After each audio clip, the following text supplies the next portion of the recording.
네, 수익으로 가는 지름길 항로 지금부터 개척해 보겠습니다. 지금 시장의 주인공이라고 하면 여러분 아마도 케빈 워시가 생각이 나실 텐데요. 앞으로 이로 인해서 어떤 변화가 있을지 차근차근 공부해 보면 좋을 것 같네요. 자, 문 기장님, 케빈 워시가 쿠팡의 사회 이사이기도 하잖아요. 좀 어떤 흐름 잡아주실까요?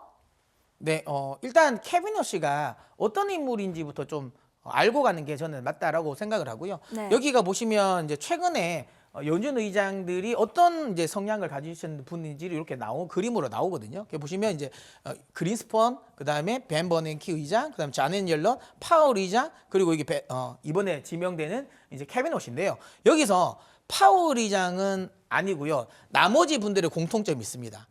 뭐냐면 이분들은 유대인입니다.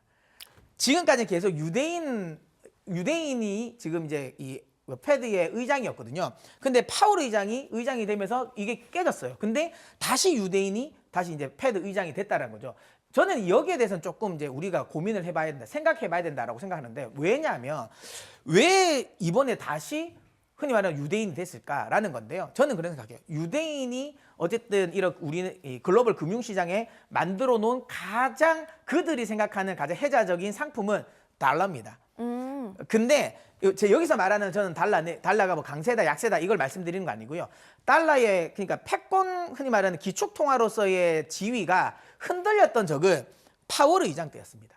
실제로 벤 버니키 의장이라든지 자넷 옐런 때는 굉장히 완화적인 이 흔히 말하는 이 통화 정책을 써서 뭐 벤 버니키 의장은 아시는 것처럼 무제한적인 양적 완화도 했잖아요. 그래서 달러가 엄청나게 약세가 나왔었어요. 그럼에도 불구하고 흔히 말하는 이 기축통화로서의 패권 지위는 흔들리지 않았습니다. 그런데 파월 의장이 들어오면서는 오히려 흔히 말하는 달러 인덱스 같은 경우 금리를 인상을 하면서 달러 인덱스는 올랐거든요. 강달러였음에도 불구하고 계속 달러는 다른 대한 흔히 말하는 이런 이 자산의 위협을 받았다는 거죠. 그게 이제 이 유대인들 입장에서는 조금 위협스러웠던 것 같아요. 달러의 지위가 이렇게 계속 놔두면 안 되겠다라는 생각을 한 것 같고요. 그래서 다시 한번 유대인 패드 의장을 선출하려고 좀 노력한 게 아닌가라는 생각을 하고요. 결국은 이분은 엄친아입니다, 엄친아. 오. 네, 생각보다 다 잘합니다. 뭐 네. 스탠포드도 다녔고, 그 다음에 뭐 아시는 것도 하버드도 나왔고, 그다음에 MIT도 나왔습니다. 그리고 운동도 잘합니다.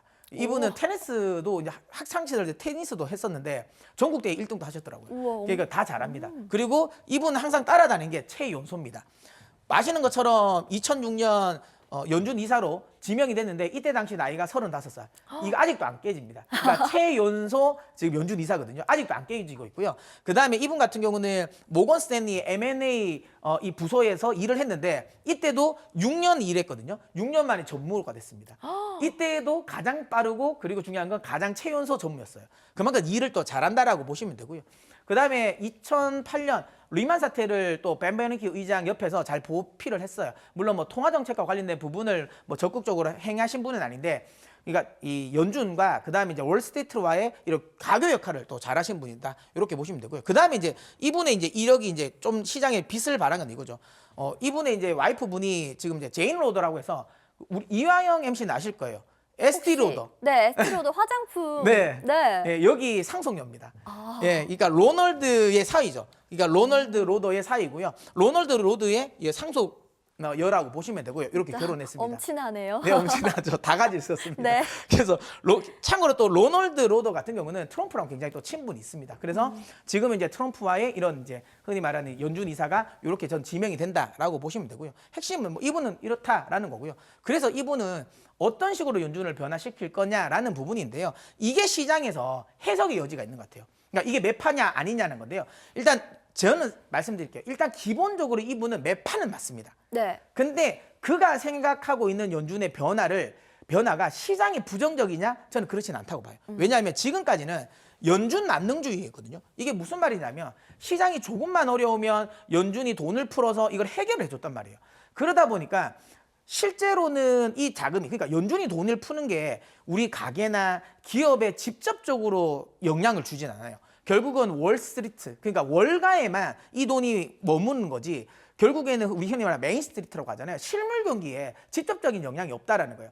그러다 보니까 연준 중심의 이런 흔히 말하는 이런 통화 정책들 같은 경우는 빈부의 격차만 높인다라는 거예요. 그래서 연준은 그냥 중요한 건 뭐냐? 야, 물가에 신경 써. 통화 정책 자체가 어쨌든 연준의 핵심적인 목표니까 그냥 통화 정책에만 신경을 쓰고 나머지 흔히 말하는 경기를 부양하고 그다음에 뭐 고용을 늘리고 이런 거는 결국은 원래 흔히 말하는 재무부, 그다음에 행정부의 역할이다. 행정부 역할로 주라라는 거죠. 당연히 이건 시장 참여자들 입장에서, 그러니까 주식 시장 참여자들 입장에서 싫은 말이죠. 왜 우리 조금만 힘들면 연준이 돈 풀어주면 그럼 우리는 막 주가가 빨리빨리 올라가고 너무 좋은데 왜 이거를 연준이 하지 못하게 해? 라고 생각하면 당연히 부정적인 부분이긴 하지만 말씀드린 것처럼 결국은 연준은 통화정책과 관련된 부분을 열심히 하는 거고 결국은 경기를 올리는 건 이 정부가 재정정책을 통해서 경기를 부양시키라는 거죠.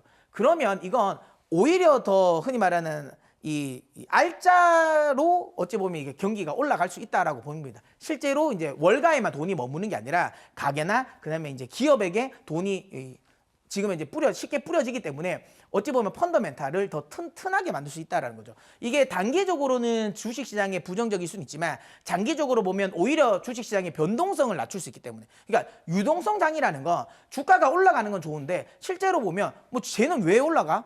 그냥 뭐 돈이 많으니까 아무거나 사는 거다 이런 거거든요. 그러면 그런 유동성장은 조그만한 충격에도 변동성이 커져요. 근데 이 케빈 워시가 연준 의장이 된다면 유동성장이 아닐 겁니다. 실질적인 실적 장세가 펼쳐질 가능성이 높고요. 물론 상승 속도는 더디긴 하겠지만 중요한 건 흔히 말해 더 단단하게 올라간다는 거죠. 웬만한 외부 변수에 흔들리지 않는다는 거죠. 왜? 이 기업이 실적이 좋은데 실적이 괜찮은데 탄탄한데 경기가 좋잖아. 그러면 아무리 작은 이슈에도 크게 반응하지 않는다는 거죠. 지금 같은 경우는 조그만한 연준 의장의 발언 하나에 시장이 흔들리잖아요. 케빈 워시는 그런 시장을 싫어한다라는 거죠. 그래서 단기적으로는 좀 힘들 수 있지만 장기적으로 보면 훨씬 더 안정적인 시장을 만들어 갈 수 있는 인물이기 때문에 이 부분은 우리는 주목해야 된다라고 생각하고요. 그렇기 때문에 케빈 워시가 지금 현재 연준 의장이 지명된다고 해서 시장이 빠질 거라고 생각은 안 하셔도 되지 않을까라고 생각을 합니다. 어쨌든 자, 근간이 흔들릴 뉴스는 아니다라는 건데요. 차트 통해서 더 자세히 만나보면 좋을 것 같거든요. 네. 이런 관점에서 봤을 때 제가 앞서 이야기 드렸던 이런 기내식이 알짜 종목입니다. 아까 제가 말씀드렸죠. 결국은 실적이 바탕이 되는 종목들이 이제 앞으로 좋아질 가능성이 높다라는 거죠. 그런 관점에서 본다면 오늘의 이런 기내식이 거기에 부합하는 종목이다. 이렇게 말씀드리도록 하겠습니다.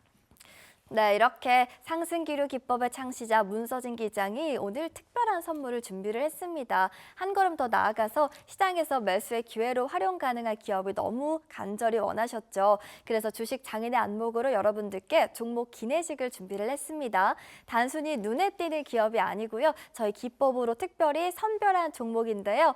변하는 시장 속에서도 핵심 종목 기내식만 챙기신다면 빠르고 제대로 된 기회 잡아볼 수 있겠습니다. 주식 투자 어렵다면요. 오늘만큼은 저희 문서진 기장과 함께 기회의 항공편 탑승해 보시죠. 저희 소통 창구 통해서 들어오시면 종목 기내식 또 알차게 제공해 드리니까요. 꼭 기억해 보시길 바랄게요. 자, 조금 더 자세히 알려드려 볼까요? 화면 아래쪽에 QR코드 나가고 있습니다. 여러분 모두 휴대전화 가지고 계시죠? 일단 휴대전화를 얼른 꺼내주세요. 그리고 휴대전화 카메라를 켜주시고요. 여기 화면에 있는 QR코드 부분에 스캔만 하시면 됩니다. 이 부분 공부 방법으로 활용해 보시길 바라죠. 자, 이어서 소통방에 들어오시면 받아볼 수 있는 3가지 혜택이 있는데요. 차근차근 알려드릴게요. 먼저 첫 번째입니다. 네, 시장을 가장 빠르게 읽는 실시간 이슈 분석까지 도와드릴게요. 지금 흐름이 어디로 움직이는지 바로 확인이 가능하겠고요. 두 번째 만나볼까요? 소개한 종목, 소개해서 끝이 아닙니다. 기내식 AS 전략까지 모두 챙겨드릴게요. 방송에서만 만날 수 있는 특별 기내식 종목 리뷰 통해서 확실하게 중장거리 투자 전략 얻어가시길 바라겠고요. 마지막 3번째 만나볼까요?